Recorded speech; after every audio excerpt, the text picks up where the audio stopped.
podemos ver que nuestra unión con Cristo garantiza que el poder soberano de Dios sea ejercido a nuestro favor. Por supuesto, no significa que, debido a nuestra unión con Cristo, no debemos esperar ninguna adversidad. Las Escrituras enseñan con claridad exactamente lo contrario. Lo que significa, es que esas adversidades están siendo controladas por Dios y usadas por Él, solo en la forma en que su sabiduría y amor lo dictan.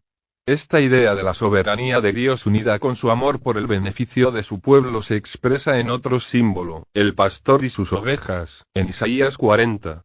En los versículos 10, 11, el profeta dice: He aquí que Jehová el Señor vendrá con poder, y su brazo señoreará, como pastor apacentará su rebaño. En su brazo llevará los corderos, y en su seno los llevará. Pastoreará suavemente a las recién paridas. La yuxtaposición, en este pasaje, del poder soberano de Dios y su bondadoso cuidado por su rebaño, es sorprendente.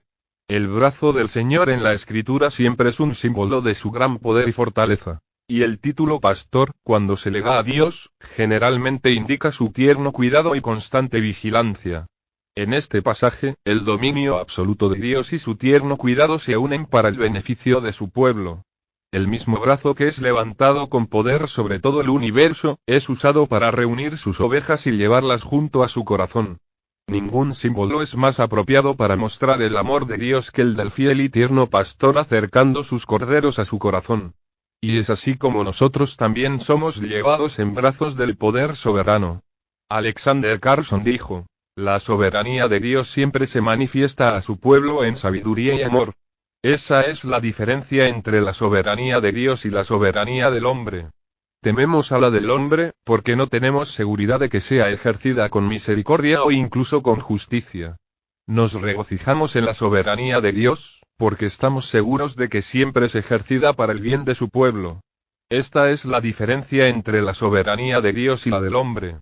El profesor Berkouwer dijo: la providencia de Dios no es solo cuestión de invencibilidad y poder divinos, sino de invencibilidad y poder de su amor. Él también dijo: este es el consuelo, que permanecemos a disposición de un Padre Celestial misericordioso a quien con confianza nos podemos entregar. Él hace un pacto eterno de gracia con nosotros y nos adopta como sus hijos y herederos. Por lo tanto, nos proveerá todas las cosas buenas, y alejará todo mal o lo tornará para nuestro bien. El salmista dijo: en mi corazón he guardado tus dichos, para no pecar contra ti. Sal. 119, 11. Murmurar contra Dios y cuestionar su bondad es de hecho pecado. Deberíamos trabajar tan diligentemente en confiar en el amor de Dios como lo hacemos en obedecer sus mandatos. Si vamos a confiar en su amor, debemos guardar en nuestros corazones las grandes verdades que hemos visto en este capítulo, como son: el amor de Dios en el Calvario, nuestra unión con Cristo y la soberanía del amor de Dios ejercida en nuestro beneficio. El amor de Dios es una verdad objetiva que no se puede contradecir, pero es una realidad que debemos guardar en nuestras mentes y corazones. Luego tenemos que usarla en medio de la adversidad para controlar nuestras dudas, combatir las acusaciones de Satanás y glorificar a Dios confiando en Él. 10. Experimentando el amor de Dios, por lo cual estoy seguro de que ni la muerte, ni la vida, ni ángeles, ni principados, ni potestades, ni lo presente, ni lo porvenir, ni lo alto, ni lo profundo, ni ninguna otra cosa creada nos podrá separar del amor de Dios, que es en Cristo Jesús Señor nuestro. Romanos 8. 38, 39. En el capítulo anterior decíamos que el amor de Dios es soberano, que su poderoso brazo es también un brazo tierno. Pero parece que con mucha frecuencia no vemos o sentimos su amor supremo ejercido en nuestro beneficio. De pronto, nos encontramos envueltos en toda clase de calamidades, y nos consideramos como las víctimas del destino cruel de la naturaleza, de las injusticias de otras personas, y de adversidades que ocurren sin ninguna causa racional. Es en momentos así que debemos tomar en fe nuestra actitud de seguridad en el amor de Dios que nos enseñan las Escrituras. No podemos evadir uno de los principios básicos de la vida cristiana. Y por fe andamos, no por vista. 2 Corintios 5, 7. Ciertamente, nuestra fe con frecuencia titubea y, así como por momentos cuestionamos la sabiduría de Dios, momentáneamente lo hacemos con su bondad y amor. Seremos como David cuando dijo: decía yo en mi premura, cortado soy de delante de tus ojos. Sal. 31:22. Con frecuencia esa es nuestra primera reacción cuando llega la adversidad, nos sentimos cortados de la presencia del Señor, de su amor y de su tierno cuidado. Pero también debemos aprender a decir con David: pero tú oíste la voz de mis ruegos cuando a ti clamaba. Sal.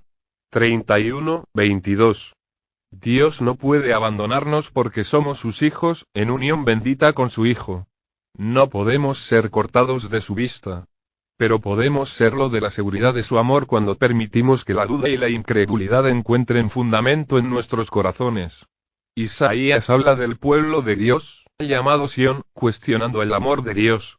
Pero Sión dijo: me dejó Jehová, y el Señor se olvidó de mí. Isaías 49:14. Sin embargo, la respuesta de Dios a las dudas de su pueblo es enérgica: se olvidará la mujer de lo que dio a luz, para dejar de compadecerse del hijo de su vientre.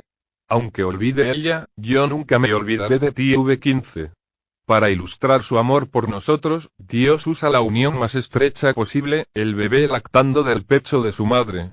Pero ni la ilustración más fuerte del amor humano es suficiente para demostrar el amor de Dios por sus hijos, puesto que desafortunadamente es posible que una madre descuide a su bebé. Las madres son pecadoras, y a veces sus intereses egoístas están por encima de su amor natural. El más grande amor humano puede fallar, pero el amor de Dios no. Edward J. Young dice acerca de este pasaje: Dios no solo no olvidará, sino que no puede olvidar. Esta es una de las más fuertes, si no la más sólida, expresión del amor de Dios en el Antiguo Testamento.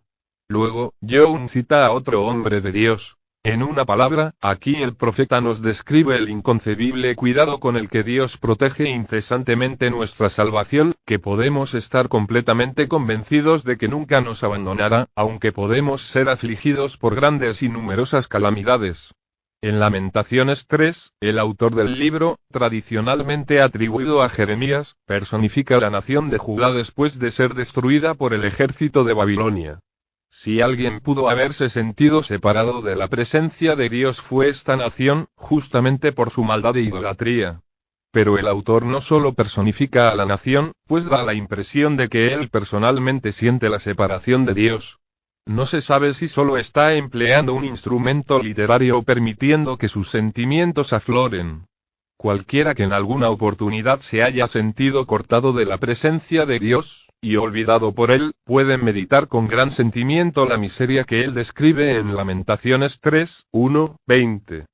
La sección termina con esta afirmación: acuérdate de mi aflicción y de mi abatimiento, del ajenjo y de la hiel. Lo tendré aún en memoria, porque mi alma está abatida dentro de mí. Lamentaciones 3, 19-20. El escritor ha llegado al fondo del barril, emocional y espiritualmente. Pero luego el ánimo cambia por completo, y en el versículo 21 dice: esto recapacitaré en mi corazón, por lo tanto esperaré. Luego sigue uno de los pasajes más grandes de toda la Biblia, que ha traído esperanza y aliento a innumerables creyentes a través de los siglos. Por la misericordia de Jehová no hemos sido consumidos, porque nunca decayeron sus misericordias. Nuevas son cada mañana. Grande es tu fidelidad. Lamentaciones 3, 22-23. ¿Cuál fue la causa de este cambio tan drástico en el corazón del escritor? Se volvió de las circunstancias del momento al Señor. No estaba separado de Dios. Ni siquiera la nación, en la profundidad de su pecado, fue separada del amor de Dios, quien la disciplinó con severidad, pero no dejó de amarla. Nosotros también, si hablamos de la gran fidelidad de Dios, debemos dirigirnos de nuestras circunstancias al Señor, ver los acontecimientos a través de su amor, y no como estamos acostumbrados a hacerlo, viendo su amor, a través de ellos. ¿Cómo se volvió el escritor al Señor? Reflexionando sobre el amor, la compasión y fidelidad de Dios. Eso es lo que nosotros también debemos hacer, y es la razón por la cual tenemos que guardar en nuestros corazones algunos de estos grandes pasajes sobre su amor, y tenerlos listos para emplearlos cuando la adversidad nos golpee, o la desconfianza y tentaciones de incredulidad surjan en nuestro corazón. El amor de Dios en la disciplina. La seguridad de la Biblia en cuanto a la soberanía y constancia del amor de Dios no implica que no debamos esperar la adversidad. Por el contrario, el autor de Hebreos nos asegura que la disciplina, en forma de adversidad, es una prueba de su amor. Hijo mío, no menosprecies la disciplina del Señor, ni desmayes cuando eres reprendido por Él. Porque el Señor al que ama, disciplina, y azota a todo el que recibe por hijo. 12, 5, 6. Equivocadamente buscamos señales del amor de Dios en la felicidad, pero más bien deberíamos buscarlas en su obra fiel y constante para conformarnos a Cristo. Como Philip Hughes ha observado, la disciplina es el distintivo, no de un padre severo y sin corazón, sino de un padre que está profunda y amorosamente intranquilo por el bienestar de sus hijos. El autor de Hebreos acepta que la disciplina divina es dolorosa, y de hecho su propósito es serlo, pues no lo cumpliría si no lo fuera. Pero Dios en su infinita sabiduría y perfecto amor nunca nos disciplinará en exceso, y jamás permitirá ninguna adversidad en nuestras vidas que no sea, finalmente, para nuestro bien. Podemos tener la certeza de que no sufrimos innecesariamente. Como Lamentaciones 3:33 declara, porque no aflige ni entristece voluntariamente a los hijos de los hombres. Dios nos disciplina con renuencia aunque lo hace fielmente. No se complace en nuestras adversidades, pero no desaprovecha lo que necesitamos para crecer más y más a imagen de su Hijo. Nuestra condición espiritual pecaminosa hace que la corrección sea necesaria. No estamos diciendo que cada adversidad que ocurra en nuestras vidas esté relacionada con algún pecado específico que hayamos cometido. El aspecto con el que Dios trata en nuestras vidas no es tanto lo que hacemos, sino lo que somos. Todos tendemos a menospreciar el carácter pecaminoso que hay en nuestros corazones. No vemos hasta dónde llegan el orgullo, la autoconfianza, las ambiciones egoístas, la terquedad, la autojustificación, falta de amor y desconfianza en Dios, que Él sí ve. Pero la adversidad hace salir a la superficie estas disposiciones pecaminosas, tal como el fuego refinador saca las impurezas del oro fundido. No siempre podemos discernir qué provecho espiritual específico trae a nuestras vidas una adversidad en particular. Con frecuencia, observamos a Dios tratando alguna necesidad obvia, pero es posible que no veamos todo lo que está haciendo en nosotros. Sin embargo, Él obra a través de nuestras dificultades, haciendo en nosotros lo que le agrada. 13:21. Me referí brevemente a Romanos 8:28 en un capítulo anterior, y señalé que el bien del que habla Pablo se define en el versículo 29 como ser conformado a la imagen del Hijo de Dios. Pero ahora analicemos detalladamente el versículo 28, que dice: y sabemos que a los que aman a Dios, todas las cosas les ayudan a bien. Muchas de las cosas que Pablo tiene en mente, son malas en sí mismas. No hay nada esencialmente bueno en defectos de nacimiento, calamidades naturales y muchas de las adversidades que podemos encontrar. Y cuando alguien hace algo malo contra nosotros, ciertamente no hay bien inherente en ello.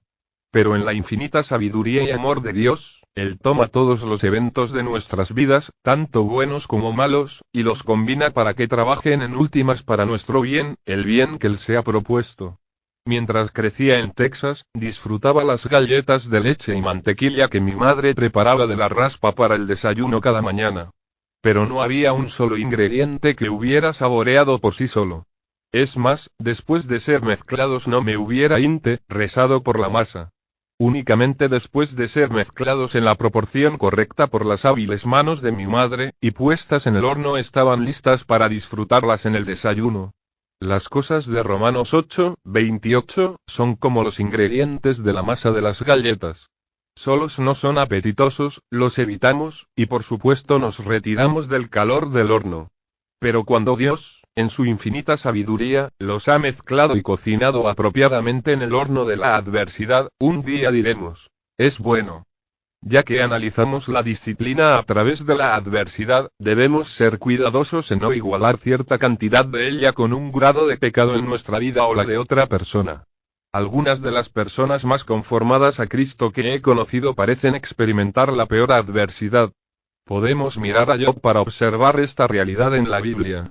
Dios mismo dijo de él: no hay otro como él en la tierra, varón perfecto y recto, temeroso de Dios y apartado del mal. Job 1:8. Sin embargo, no conozco a nadie, excepto al Señor Jesucristo, que alguna vez haya vivido toda la calamidad que Job sufrió. Uno de mis amigos ha descrito el tema del libro de Job como, Dios haciendo a un hombre bueno, mejor. Así pues, si usted cree que experimenta más de su justo compartir de la adversidad, no permita que una aparente relación entre el sufrimiento y el pecado lo desanime. Dios puede tener en mente algo más que la disciplina correctiva. Por ejemplo, parece haber poca duda cuando los hermanos de José necesitaban mucha más disciplina correctiva que él, y sin embargo, ninguno de ellos sufrió tanto como él. La misericordia del amor de Dios, una expresión que se emplea muy a menudo en los salmos, es el inagotable amor de Dios. Por ejemplo, el Salmo 32:10 dice: Mas al que espera en Jehová, lo rodea la misericordia. Piense en lo que eso significa. El amor de Dios no puede fallar. Es permanente, inmutable y fijo. En todas las adversidades por las que pasemos, el amor de Dios es inagotable. Como nos dice la Escritura en Isaías 54:10. Porque los montes se moverán, y los collados temblarán, pero no se apartará de ti mi misericordia, ni el pacto de mi paz se quebrantará, dijo Jehová, el que tiene misericordia de ti. Puesto que su amor no puede brillar, Él solo permitirá en nuestras vidas el dolor y la angustia que al final sea para nuestro bien. Incluso la aflicción que Dios traiga a nuestras vidas res menguada por su compasión, pues, antes, si aflige, también se compadece según la multitud de sus misericordias. LM 3:32. Aquí la promesa es que Dios mostrará compasión. No basta con decir que es compasivo, sino que mostrará compasión. Es decir, inclusive el fuego de la aflicción será mitigado por su bondad, la cual nace de su amor inagotable. Nuestras aflicciones siempre están acompañadas por la misericordia y el consuelo de Dios.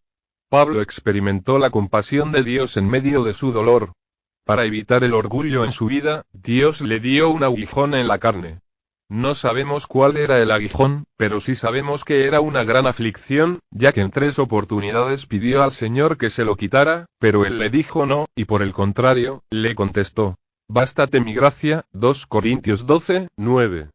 El Señor trajo dolor a la vida de Pablo para su bien, pero también mostró compasión dándole gracia, en este caso, fortaleza divina, para soportar el dolor, y no dejó que Pablo sufriera solo el aguijón en la carne. En su compasión, proveyó los recursos divinos para pasar las pruebas, por lo cual, Pablo se regocijó al final en su aflicción, porque por medio de ella experimentó el poder sobrecogedor de Dios. Pablo recibió gracia cuando la necesitó, pues Dios no nos da toda la fortaleza divina que nos hace falta para la vida cristiana al día que confiamos en Cristo. Más bien, en las Escrituras David habla de la bondad de Dios, la cual está reservada solo para los que le temen. Sal. 31:19.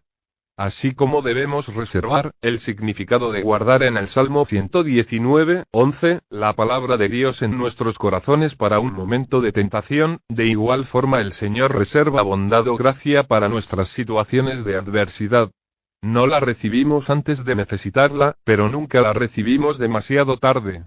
Pienso en un médico cuyo hijo nació con un defecto incurable, que lo dejó cojo de por vida. Le pregunté al padre cómo se sentía cuando él, que había dedicado su vida a tratar las enfermedades de otras personas, se veía impotente ante la condición incurable de su hijo. Me respondió que su mayor conflicto era la tendencia a reducir los próximos 20 años de la vida de su hijo a ese primer momento cuando supo de su condición. Visto de esta forma, la adversidad era abrumadora. Dios no da 20 años de gracia hoy. Por el contrario, la da día a día. Como dice el himno, día en día, Cristo está conmigo, me consuela en medio del dolor, pues confiando en su poder eterno, no me afano ni me da temor. La presencia de Dios con nosotros, el amor de Dios es inagotable, su gracia siempre es suficiente. Pero todavía hay más buenas nuevas. Él está con nosotros en nuestra adversidad, y no envía simplemente la gracia del cielo para que podamos soportar las pruebas, sino que Él mismo viene a darnos auxilio, y nos dice: no temas, yo soy tu socorro. Isaías 41:14. En Isaías 43:2, Dios dice: cuando pases por las aguas yo estaré contigo. Y si por los ríos, no te anegarán. Cuando pases por el fuego, no te quemarás, ni la llama arderá en ti. Dios promete específicamente estar con nosotros en nuestras penas y angustias. Él no nos protegerá de las aguas del dolor y los fuegos de la adversidad, sino que los atravesará con nosotros. Aun cuando las aguas y los fuegos sean los que Dios ha traído a nuestras vidas, Él las cruza con nosotros.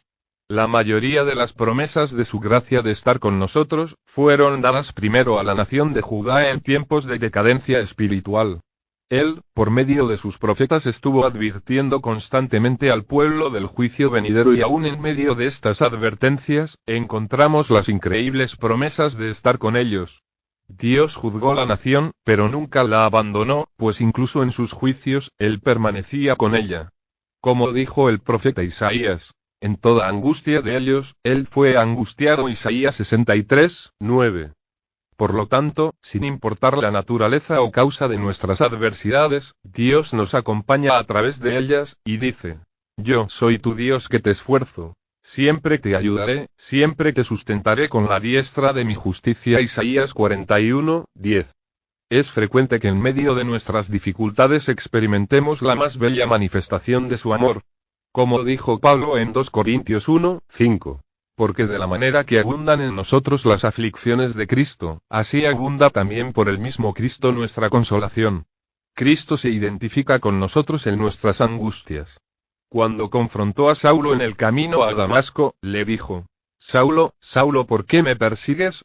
Y a su pregunta: ¿Quién eres, Señor? Respondió: Yo soy Jesús, a quien tú persigues. Hechos 9, 4, 5. Puesto que su pueblo estaba en unión con él, perseguirlo era perseguirlo a él. Esta verdad no es diferente hoy. Usted está en unión con Cristo, tan cierto como que lo estaban los discípulos del libro de Hechos. Y puesto que usted está identificado con Cristo, Él comparte sus adversidades. En cualquier forma que veamos nuestras adversidades, observamos que la gracia de Dios es suficiente y su amor apropiado. Nada puede separarnos de Él. Pablo dijo: Ni lo alto, ni lo profundo, ni ninguna otra cosa creada nos podrá separar del amor de Dios, que es en Cristo Jesús Señor nuestro. Romanos 8, 39. El amor inagotable de Dios por nosotros es un hecho concreto afirmado una y otra vez en las Escrituras. Es cierto, creámoslo o no. Nuestras dudas no destruyen su amor ni nuestra fe lo crea. Este se origina en la naturaleza de Él, quien es amor, y fluye en nosotros por nuestra unión con su Hijo amado. Pero la experiencia de ese amor y el alivio que nos da depende de si creemos la verdad del amor de Dios como se nos revela en las Escrituras. Las dudas acerca de su amor, que permitimos se queden en nuestro corazón, seguramente nos privarán del alivio de experimentar la tranquilidad de su amor. El comentarista escocés del siglo XIX John Brown, tiene un aporte útil sobre esta verdad. Él dijo: La única forma como los sufrimientos del tiempo presente pueden interponerse entre el cristiano, el amor de Dios y Cristo, es cuando cede ante una tentación o se sumerge bajo ellos en incredulidad. Luego viene una nube entre él y la luz del semblante de su Padre. Pero la nube no es la aflicción, sino el pecado. Y es un acuerdo misericordioso que sea así. El deseo de comodidad le dice que algo está mal. Es cierto que dependemos del Espíritu Santo para que nos capacite para confiar en el amor de Dios, debemos hacerlo para que nos ayude a obedecer sus mandatos. Pero así como somos responsables de obedecer sabiendo que Él está obrando en nosotros, también lo somos de confiar en Él con la misma actitud de dependencia y confianza. Muchas veces, en nuestra desesperación, podemos obrar como lo hizo un hombre ante Jesús cuando clamó y dijo: Creo. Ayuda mi incredulidad. Marcos 9, 24. En momentos de aflicción lucharemos con dudas acerca del amor de Dios. Si nunca tuviéramos que hacerlo, nuestra fe no crecería. Pero debemos comprometernos a luchar contra ellas. No podemos permitirles que nos abrumen.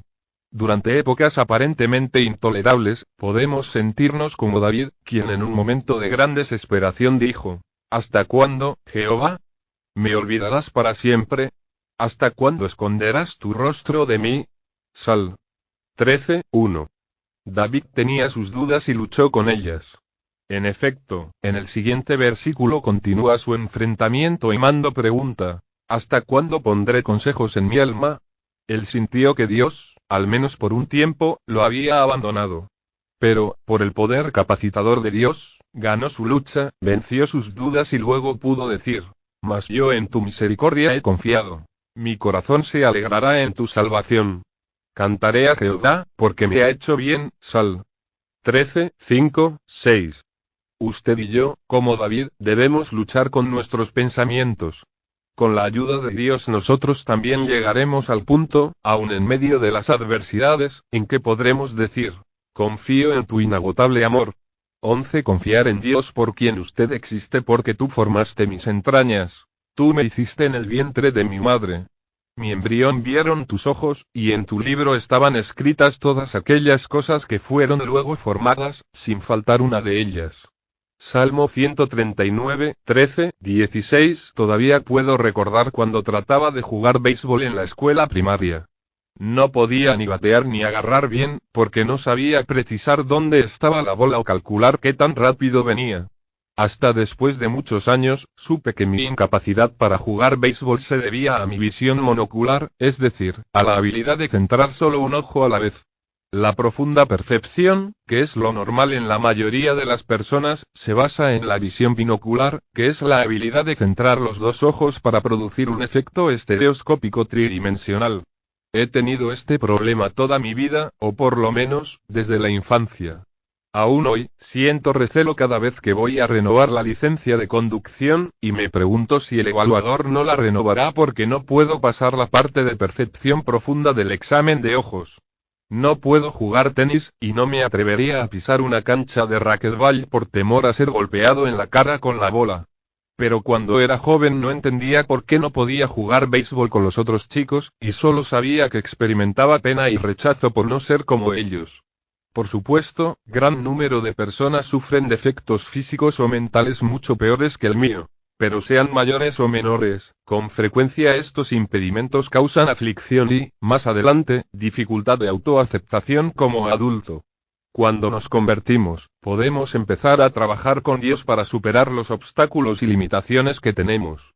Otras personas que no tienen incapacidades luchan con problemas de apariencia física, sus orejas son muy grandes, su nariz muy larga, o su cuerpo en alguna forma, no tiene las proporciones normales. Incluso otras tienen dificultades con su temperamento o rasgos emocionales.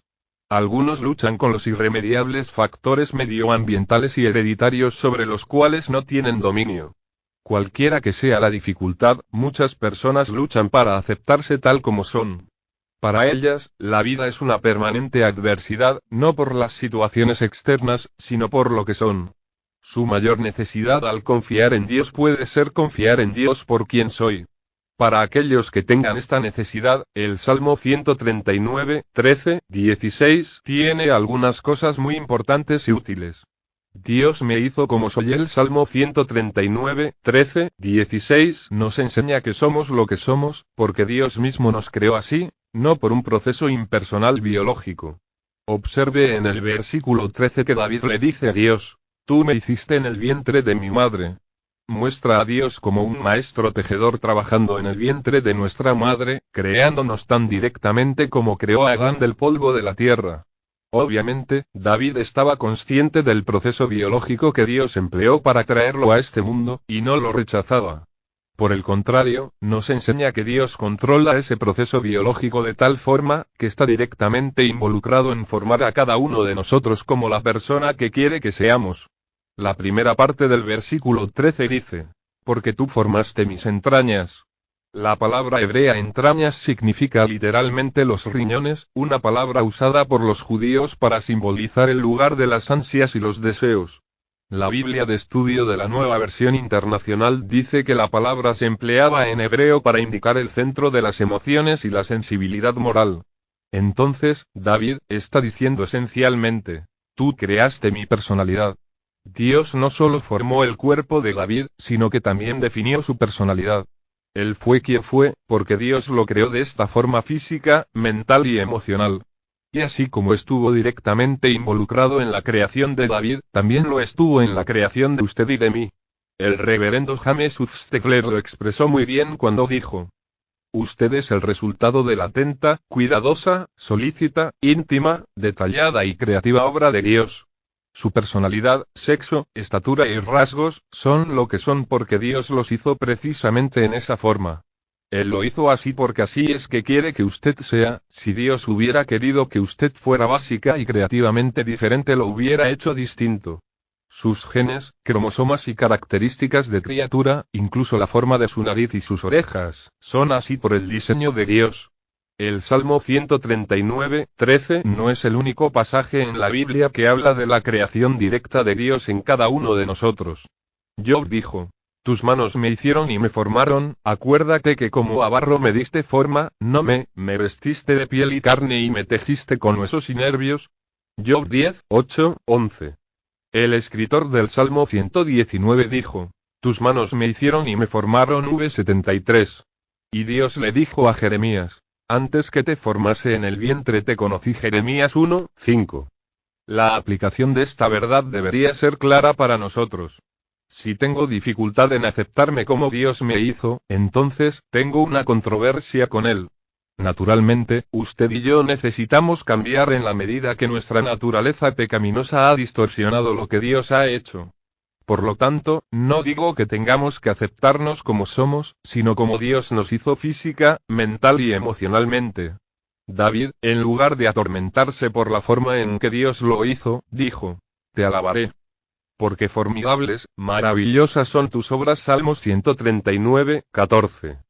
David era un hombre hermoso de ojos y de buen parecer. 1 Samuel 16:12. Entonces, podríamos decir: está bien para David alabar a Dios porque era bien parecido, atlético, diestro para la guerra, y un talentoso músico. Pero míreme a mí, soy muy común física y mentalmente. De hecho, algunas personas piensan que ni siquiera se pueden considerar como comunes. Comprendo a quienes se sienten así.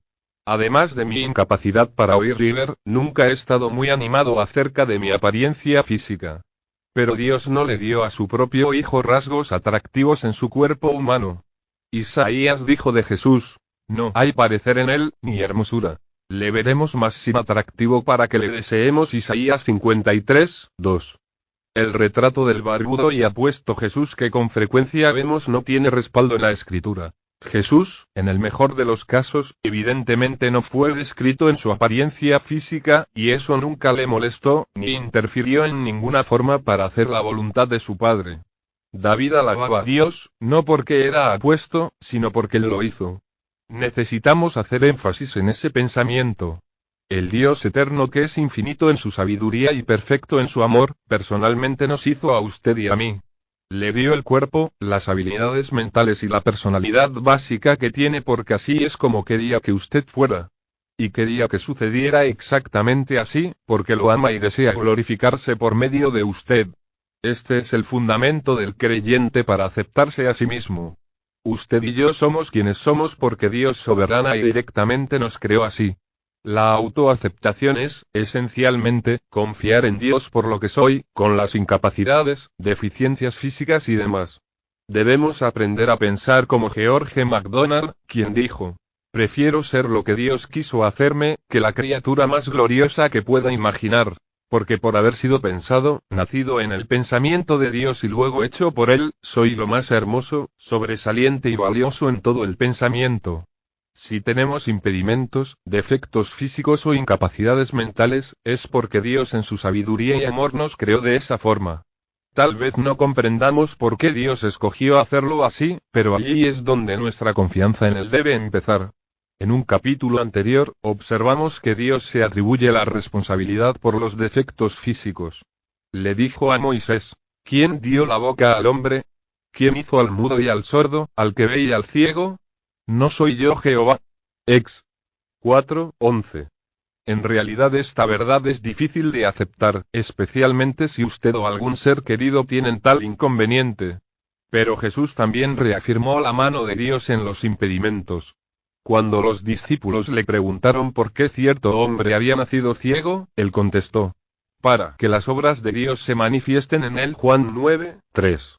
Piense en lo que Jesús dijo. Un hombre nació ciego y vivió así hasta ser adulto, para que la obra -1, Dios se pudiera manifestar en su vida. Eso parece injusto, ¿no es así? ¿Por qué ese hombre tenía que sufrir de ceguera durante todos esos años, solo para estar disponible y proclamar la obra de Dios en un día determinado? ¿La gloria de Dios merece que un hombre nazca ciego? Cuando se formulan estas preguntas acerca de un personaje de la Biblia que vivió hace 2000 años parecen torpes e irreverentes. Seguramente, todos estaríamos de acuerdo en que la gloria de Dios es tan importante que amerita que un hombre nazca ciego. Pero, ¿y qué de nuestras inhabilidades o impedimentos físicos? ¿La gloria de Dios también es merecedora de estos? ¿Estamos dispuestos a entregarle a Dios nuestras limitaciones físicas, nuestras dificultades de aprendizaje e incluso las de apariencia? Y decir, Padre, tú eres digno de esta enfermedad en mi vida. Creo que me creaste así porque me amas y quieres glorificarte a través de mí. Confiaré en ti por lo que soy. Este es el camino a la autoaceptación, aprender a confiar en Dios por lo que soy. Sin embargo, al hacer esto, permanentemente debemos creer que el Dios que nos creó como somos, es el Dios que es suficientemente sabio para saber lo que es mejor para nosotros, y nos ama tanto como para hacer que sus planes se cumplan. En realidad, algunas veces lucharemos con nosotros mismos. A diferencia de incidentes específicos de adversidad, nuestros impedimentos y debilidades siempre están con nosotros. Entonces, tenemos que aprender a confiar en Dios en esta área continuamente, y por lo tanto, a decir como David: porque tú formaste mis entrañas, tú me hiciste en el vientre de mi madre. James Huxtable de nuevo nos es útil cuando dice: en realidad usted nunca disfrutará de otras personas, no tendrá emociones estables, nunca llevará una vida de alegría santa, jamás vencerá los celos y amará a otros como es su deber, hasta que le agradezca a Dios por haberlo hecho como es. Así como agradecemos a Dios por lo que somos, también debemos agradecerle por las habilidades y características positivas que tenemos. Todas estas sean físicas, mentales, de personalidad, talentos, etc., nos las concedió Dios. Las palabras de Pablo a los Corintios se adaptan a todos nosotros. Porque ¿quién te distingue? ¿O qué tienes que no hayas recibido? 1 Corintios 4, 7.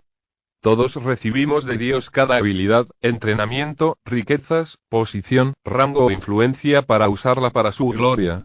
Ya sea una habilidad o un impedimento, aprendamos a recibirlo de Dios, dándole gracias y tratando de usarlo para su gloria. Confiar en Dios por lo que soy. Dios nos creó en el vientre de nuestra madre exactamente como Él quería que fuéramos, cumpliendo así su plan para nosotros. Él no actúa por capricho o impulso sino de acuerdo con su propósito eterno, y tuvo una razón para crearnos a cada uno como lo hizo. El Salmo 139, 16 se debe tomar junto con los versículos 13, 15. Y en tu libro estaban escritas todas aquellas cosas que fueron luego formadas. Existen dos posibles significados para este versículo. El primero es el período de vida de David, por ejemplo. El número de días que viviría, fue divinamente ordenado por Dios. En realidad, esta es una verdad anunciada en otras partes en la Escritura, pues él dijo en el Salmo 31, 15. En tu mano están mis tiempos. Job dijo: ciertamente sus días, del hombre, están determinados, y el número de sus meses está cerca de ti. Le pusiste límites, de los cuales no pasará. Job 14, 5. Y Pablo dijo: y de una sangre ha hecho todo el linaje de los hombres, y les ha prefijado el orden de los tiempos, y los límites de su habitación. Hechos 17, 26. Dios no solo nos creó como quería que fuéramos, sino que también determina soberanamente cuánto tiempo viviremos. Esta es una verdad maravillosa. Igual que los de David, nuestros tiempos están en sus manos. Como dice un himno: hasta que él lo ordene, yo no puedo morir. Pero es probable que David en este pasaje tuviera en mente el otro significado. Es decir, que todas las experiencias de su vida, día a día, fueron escritas en el libro de Dios aún antes de que naciera. Esto no solo se refiere al conocimiento previo de Dios de lo que sucedería en nuestras vidas, sino a su plan para ellas. Este sentido encaja mejor con la idea de los versículos 13, 15. Dios nos creó a cada uno singularmente para cumplir el plan para el cual Él nos destinó. Todas nuestras incapacidades y habilidades encajan en este plan. Lo creó con un impedimento de habla incurable. Lo hizo así porque ese obstáculo particular encaja en la vida que Él ha planeado para usted. El propósito de Dios para su vida y su creación fueron consistentes. Él lo equipó para cumplir su propósito para usted. Alguien dijo acertadamente, que una de las más alentadoras verdades es que Dios tiene un plan especial para cada uno de nosotros al enviarnos a este mundo. Este propósito abarca no solo la creación original de cada uno, sino también el ambiente familiar y social en el que nacimos. Incluye también todas las dificultades de la vida, todos los acontecimientos aparentemente del azar o la casualidad, y todos los cambios repentinos o inesperados de los sucesos, tanto buenos como malos que ocurren en nuestras vidas. Todas estas situaciones y circunstancias, aunque nos parezcan fortuitas, fueron escritas en el libro de Dios antes de que sucedieran. Sin embargo, el plan de Dios abarca más que simplemente los eventos o circunstancias que nos ocurren. También comprende lo que Él quiere que seamos y hagamos. Las Escrituras revelan que Dios coloca a cada creyente en el cuerpo de Cristo como Él quiere. Él soberanamente determina nuestras respectivas funciones en el cuerpo y nos da los dones espirituales correspondientes que nos ayudan a realizarlas. Romanos 12, 4, 6. 1 Corintios 12, 7, 11. Además, nuestros dones espirituales generalmente son coherentes con las habilidades físicas y mentales, lo mismo que con el temperamento con el cual Dios nos creó. Dios no nos mira el día que aceptamos a Cristo y dice, veamos, ¿qué dones espirituales le daremos? No, Él ha planeado nuestros días incluso antes de que lleguen a ser.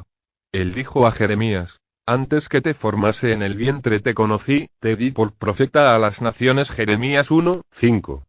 Y Pablo habla de su llamado apostólico de esta manera. Pero cuando agradó a Dios, que me apartó desde el vientre de mi madre y me llamó por su gracia. Gálatas 1, 15. Los versículos 13 a 16 del Salmo 139 se deben tomar como una unidad. Dios creó nuestro ser y nos formó en el vientre de nuestra madre para que pudiéramos estar equipados para cumplir el plan que Él estableció para nosotros aún antes de que naciéramos. ¿Quién es usted? No es un accidente biológico. ¿Qué es usted? No es un accidente circunstancial. Dios lo planeó. Así como debemos confiar en Dios por quienes somos, también debemos hacerlo por lo que somos, ya sea ingenieros, misioneros, constructores o enfermeros. Si hay un área de la vida en la que se aplica el dicho la hierba siempre es más verde en el patio del vecino, es en la del llamado vocacional y una posición en la vida. Alguien ha estimado que casi el 80% de la fuerza de trabajo está inconforme con la labor que realiza. Para muchos de nosotros se debe al rechazo a ser lo que Dios planeó que fuéramos. Aunque yo estudié ingeniería en la universidad, pronto abandoné esa carrera porque pensé que Dios quería que fuera misionero en el extranjero, pero nunca lo permitió, y en lugar de eso, me convertí en administrador de una organización misionera. Al principio, pensé en la administración como un intervalo hacia el campo misionero, pero un día tuve que enfrentar el hecho de que Dios me había dado la capacidad y el temperamento para ejercerla y que seguramente eso era lo que me había llamado a hacer. De nuevo me sentí como un administrador renuente a la administración, uno que preferiría estar en el llamado ministerio. Pero me di cuenta de que tener esos pensamientos, era rehusarme y aceptar el plan de Dios para mí, y tuve que admitir que Él me creó en cierta forma, para cumplir el plan que había destinado antes de que yo naciera. Dios me llamó para ser administrador en las misiones en lugar de ser misionero. Muchas personas no son ninguna de las dos cosas. Dios es el Dios de la sociedad y de la iglesia, y Él determina el curso de nuestras vidas tanto en la una como en la otra. Él señaló los días para los plomeros tanto como para los pastores. Estos pensamientos deberían dar sentido a muchas de las vocaciones rutinarias, ya que ninguna de ellas debería ser considerada como tal si Dios la ha señalado para nosotros. J. R. Miller lo expresó así: el asunto de lo pequeño o lo grande no cabe aquí. Haber sido ideado y luego hecho por las manos de Dios para ocupar algún lugar, es suficiente gloria para la vida más magnífica y destacada. Y el lugar más destacado que una persona pueda alcanzar en la vida es aquel para el cual fue diseñada. Esto no es para negar que el trabajo, junto con todos los otros aspectos de la creación, están bajo la maldición del pecado. Las palabras de Dios a Adán: con el sudor de tu rostro comerás el pan, Génesis 3, 19, se deben tomar en su sentido más amplio para indicar la laboriosidad y frecuente ineficacia que acompaña cualquier trabajo. Convertirnos no quita esa maldición de nuestros respectivos trabajos, pero sí nos debería dar una perspectiva nueva de ellos. Debemos empezar a verlos no como un mal necesario, a través del cual comemos el pan diario, sino como el sitio en el cual Dios nos ha colocado para servirle a través de la sociedad. Pablo escribió a los esclavos de la iglesia de Colosas: y todo lo que hagáis, hacedlo de corazón, como para el Señor y no para los hombres. Col. 3:23. Indudablemente a muchos de esos esclavos creyentes les fueron asignadas tareas molestas y aburridoras. Algunos, probablemente, tenían trabajos muy inferiores a sus habilidades o entrenamiento, pero trabajaban con entusiasmo porque lo hacían para el Señor. Estaban ejecutando las tareas que habían sido asignadas para ellos antes de que nacieran.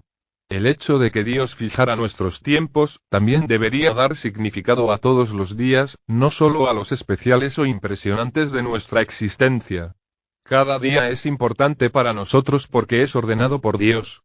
Si estamos aburridos con la vida, algo está mal con nuestro concepto de Dios y su dominio en nuestra vida diaria. Incluso el día más aburridor y tedioso es ordenado por Dios, y debemos usarlo para glorificarle. Ser conscientes de que Dios ha programado nuestros días no nos debe llevar a una aceptación fatalista del nivel de vida. Si tenemos oportunidad de mejorar nuestra situación en una forma que honre al Señor, lo debemos hacer.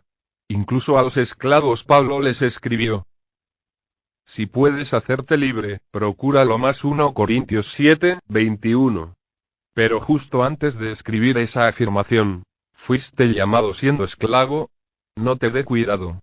Debe existir en nuestras vidas un balance entre los esfuerzos piadosos para mejorar nuestra situación y la aceptación piadosa de aquellas situaciones que no podemos cambiar. Para la mayoría de nosotros, hay muchos detalles aparentemente adversos en nuestras vidas, que no serán cambiados a pesar de nuestros esfuerzos y oraciones, pues simplemente son parte del plan de Dios para nosotros. En estas ocasiones, necesitamos tomar ánimo de las palabras de Dios a los judíos cautivos en Babilonia, cuando dijo en Jeremías 29:11. Porque yo sé los pensamientos que tengo acerca de vosotros, dice Jehová, pensamientos de paz, y no de mal, para daros el fin que esperáis. Aunque estas palabras fueron dadas por Dios a un grupo específico de personas, los cautivos revelaban el corazón de Dios para todos sus hijos. Así como planeó solo lo bueno para los cautivos, también planea solo lo bueno para usted y para mí. El plan que Dios ordenó para usted, y escribió en su libro aún antes de que naciera, es agradable. Es para beneficiarlo y no para dañarlo.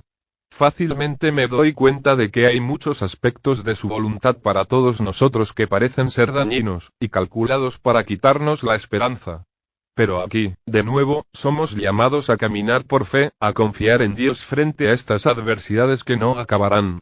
Confiando en la guía de Dios, ser conscientes de que Dios ha destinado nuestros días, nos lleva lógicamente a decir: ¿puedo confiar en Dios para que me guíe en ese plan?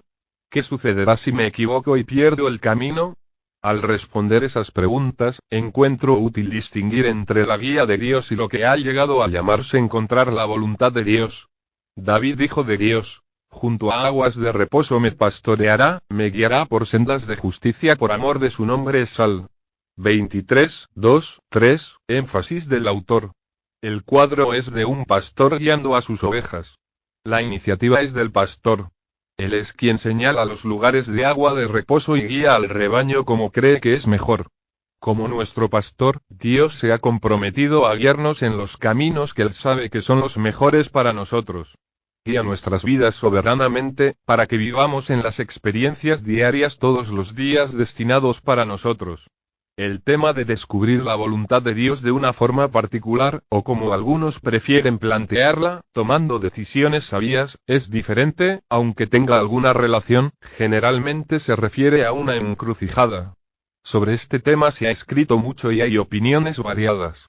Aquí no pretendemos entrar en esa discusión. Lo que quiero es dirigir nuestra atención hacia la iniciativa de Dios y su fidelidad al dirigirnos, para que logremos realizar el plan que Él ha ordenado para nosotros. Pensamos mucho en nuestra responsabilidad para descubrir la voluntad de Dios en una eventualidad o para tomar determinaciones acertadas en las circunstancias que se nos presentan en la vida. Pero el énfasis bíblico parece ser que Dios nos guía. Considere el libro de los Hechos, donde la única referencia a los discípulos tratando de conocer la voluntad de Dios sucede en la escogencia de Matías para reemplazar a Judas. Desde ese punto en adelante es un relato de Dios guiando a su pueblo. En Hechos 16, por ejemplo, Pablo y sus compañeros estaban avanzando en su viaje misionero en una sucesión normal. Sin embargo, fueron detenidos 2 veces por el Espíritu Santo, y luego, como consecuencia de la visión de Pablo, dedujeron que Dios los estaba llamando a Macedonia. Al ir avanzando, el Espíritu los guiaba, deteniéndolos en 2 lugares y llevándolos a otro. El relato no nos cuenta cómo los guiaba, simplemente dice que lo hacía.